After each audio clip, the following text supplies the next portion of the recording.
బీజేపీలో టికెట్ల పంచాదట. సీట్లు దక్కని, ఫస్ట్ లిస్టులో పేర్లు లేని నేతల అసంతృప్తి. హైదరాబాదులో వేరే మొగోడు దొరకలేదా అంటూ రాజాసింగ్ కామెంట్ చేసిండట. మల్కాజ్గిరి సీటు దక్కలేదని మురళీధర్రావు గుర్రు, నాగర్ కర్నూలు టికెట్ దక్కలేదని బంగారు శృతి మనస్తాపం, నిరాశలో డీకే అరుణ, జితేందర్ రెడ్డి, సోయం బాపురావు. ఇవి కామనే కదా, ప్రతి పార్టీలో టికెట్లు వచ్చిన వాళ్ళు హ్యాపీగా ఉంటారు, టికెట్లు రాని వాళ్ళు అసంతృప్తిగా ఉంటారు.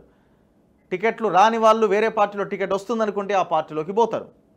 ఇది జనరల్గా జరిగే ప్రాసెస్సే. ఇక మరి బీజేపీ టికెట్లు ఎట్లా ఇచ్చింది అన్న దాంట్లో ఒక్కొక్కరిది ఒక్కొక్క ఇది వాళ్ళ ఈక్వేషన్లు వాళ్ళకున్నాయి. ఇది ప్రతిసారి జరిగేదే, మనం చూసేదే.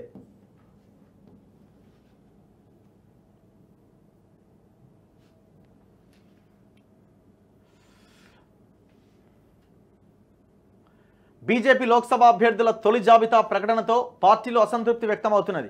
టికెట్లు ఆశించి భంగపడ్డ కొందరు, ఫస్ట్ లిస్టులో పేర్లు లేవని మరికొందరు సీనియర్ లీడర్లు హైకమాండ్ తీరుపైన అసహనం వ్యక్తం చేస్తున్నారు. 4-5 నియోజకవర్గాల నుంచి కొందరు సీనియర్ లీడర్లు టికెట్ ఆశించారు.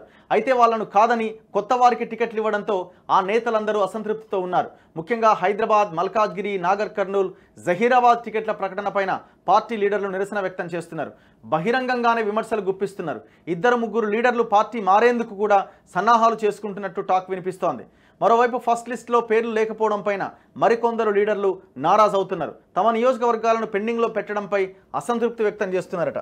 రాజాసింగ్ అసంతృప్తి. హైదరాబాద్ టికెట్ను విరించి ఆసుపత్రి చైర్మన్ మాధవీలతకు కేటాయించడంపై గోషామహల్ ఎమ్మెల్యే రాజాసింగ్ తీవ్ర అభ్యంతరం వ్యక్తం చేసినట్టుగా తెలుస్తున్నది. ఈ టికెట్ రేసులో ముందు నుంచి రాజాసింగ్ కూడా ఉన్నారు. టికెట్ కోసం ప్రయత్నించారు. అయితే మాధవీలతకు టికెట్ ఇవ్వడంతో ఆయన అసంతృప్తికి లోనైనట్టుగా చెబుతున్నారు. అసలు పార్టీలో చేరకముందే మాధవీలతకు టికెట్లు ఎట్లా ఇస్తారని రాజాసింగ్ ప్రశ్నించారు. హైదరాబాద్ స్థానం నుంచి అసదుద్దీన్ ఓవైసీపై పోటీ చేసేందుకు వేరే మొగోడు ఎవరు దొరకలేదా అంటూ ఆయన తీవ్ర వ్యాఖ్యలు చేసినట్టుగా సమాచారం. నిజానికి కొద్ది రోజులుగా రాజాసింగ్ పార్టీ కార్యక్రమాలకు దూరంగా ఉంటున్నారు. బీజేపీ ఎల్పీ నేత పదవి వస్తుందని ఆశలు పెట్టుకోగా ఆదివారం ఇవ్వకపోవడంతో రాజాసింగ్ అసహనానికి లోనైనట్టు పార్టీ నేతలు చెబుతున్నారు. ఇప్పుడు ఆయనకు బీజేపీ ఎల్పీ పదవి అంటే ఆడ మాట్లాడాలి కదా. ఇప్పుడు ఆయన ఒక ఐడియాలజీ, ఒక సిద్ధాంతం కోసం ఆయన పనిచేస్తూ ఉంటాడు. ఆయన అది తప్ప ఇప్పుడు మనం ఏదైనా ఇంటర్వ్యూ అడిగినప్పుడు ఆ విషయం గురించి ఆయన మాట్లాడతాడు. మనం ఇంటర్వ్యూ అడిగినా కూడా ధర్మం గురించి ఏమన్నా ఉంటే చెప్పు ఇంటర్వ్యూ అని అంటాడు. సో ఇప్పుడు అసెంబ్లీలో ఏముంటుంది, ఇష్యూస్ మీద ఫోకస్ చేయాలి. ఓన్లీ హైదరాబాదు ఆయన నియోజకవర్గంగా తెలంగాణ ఇష్యూస్ మీద ఫోకస్ చేయాలి. అది ఎట్లా కుదురుతుంది?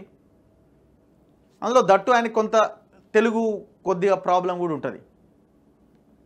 సో ఆయన ఆ జానర్లో దాంట్లోనే ఆయన ఎక్స్పర్ట్ తప్ప ఈ ఇష్యూస్ తెలంగాణ స్టేట్ కాళేశ్వరం ఇవన్నిటి మీద ఎట్లా తెలుస్తుంది, డిస్కషన్ ఎట్లా చేయగలుగుతారు? సో ఆయనకు ఆ పదవి ఇవ్వలే. ఇప్పుడు ఆల్రెడీ ఎమ్మెల్యేగా ఉన్నాడు కాబట్టి ఎంపీ ఇవ్వలే. సో దీంతో ఆయన అసంతృప్తి వ్యక్తం చేశారు. పోనీ ఆమె కాదు కానీ ఆమె కాకుండా వేరే వాళ్ళు దొరకలేదా, అసలు పార్టీలోనే లేదు కదా. సో ఈ క్వశ్చన్ ఆయన రేజ్ చేస్తున్నారు. ఇది కొంత ఆలోచించాల్సిన విషయం. పార్టీలో ఉన్న వాళ్ళకి ఇవ్వచ్చు కదా. మురళీధర్రావు అలక. మల్కాజ్గిరి టికెట్ కోసం పార్టీ జాతీయ ప్రధాన కార్యదర్శి మురళీధర్రావు గట్టిగానే ప్రయత్నం చేసిండు. కానీ ఆ టికెట్ ఈటల రాజేందర్కి ఇచ్చారు. దీంతో మురళీధర్రావు అసహనంతో ఉన్నారు. తన అసంతృప్తిని బహిరంగంగానే వ్యక్తపరిచారు. గత కొన్నేళ్లుగా నా సహచరులు, పార్టీ కార్యకర్తలు నా బాగు కోరుకునే వాళ్ళంతా అండగా నిలిచారు. మల్కాజ్గిరి పార్లమెంట్ సెగ్మెంట్లో పార్టీ కార్యక్రమాలు, ప్రచారాల్లో నా వెన్నంటి ఉన్నారు. వారందరికీ హృదయపూర్వక కృతజ్ఞతలు. త్వరలోనే కార్యకర్తలందరితో సమావేశమవుతా, భవిష్యత్ కార్యాచరణపై చర్చించి నిర్ణయం తీసుకుంటా అని సోషల్ మీడియా ఎక్స్లో పోస్ట్ పెట్టారు. ఇది వైరల్గా మారింది. టికెట్ రాకపోవడంతోనే ఆయన ఇలా పోస్ట్ పెట్టారని, పార్టీ మారతారా అని చర్చ కూడా నడుస్తున్నది. నిరాశలో డీకే అరుణ, జితేందర్ రెడ్డి. ఇక్కడ కూడా వీళ్ళిద్దరి మధ్య పోటీ ఉన్నది. ఈ టికెట్ని కూడా ఇంకా కేటాయించలే. ఫస్ట్ లిస్ట్లో వీళ్ళ పేర్లు రాలే. ఎందుకంటే తేల్చుకోలేకపోతున్నారు. ఇక జహీరాబాద్ టికెట్ బీబీ పాటిల్కి ఇవ్వడం పైన ఆలే నరేంద్ర కుమారుడు ఆలే భాస్కర్, మాజీ మంత్రి బాగారెడ్డి కుమారుడు జైపాల్ రెడ్డి రాష్ట్ర నాయకత్వం వద్ద నిరసన తెలిపినట్టుగా తెలుస్తున్నదట. టికెట్ ఇవ్వకుంటే నా దారి నేను చూసుకుంటా. ఎంపీ సోయం. ఈయనదొక లొల్లి.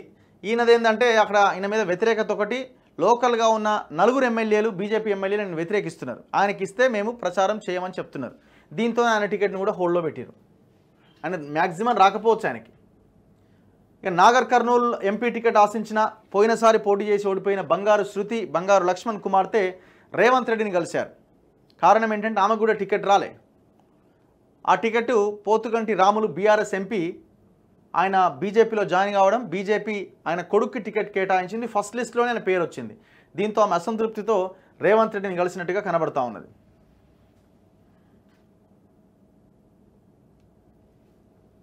నాగర్ కర్నూలు టికెట్ ఆమెకి ఇచ్చేందుకు కాంగ్రెస్ సుముఖత వ్యక్తం చేస్తున్నట్టుగా తెలుస్తున్నదట. యాక్చువల్గా ఆల్రెడీ సంపత్ని పని చేసుకోమని చెప్పారు, ఆయన రెడీ అయిపోయిండు, ఆయన అన్ని ఏర్పాట్లు చేసుకుండు. నేను అనుకున్నా నాగర్ కర్నూలు టికెట్ ఎంతవరకు ఇస్తారన్నది చూడాలి, మరి కష్టమే అని నేను అనుకుంటున్నా మరి.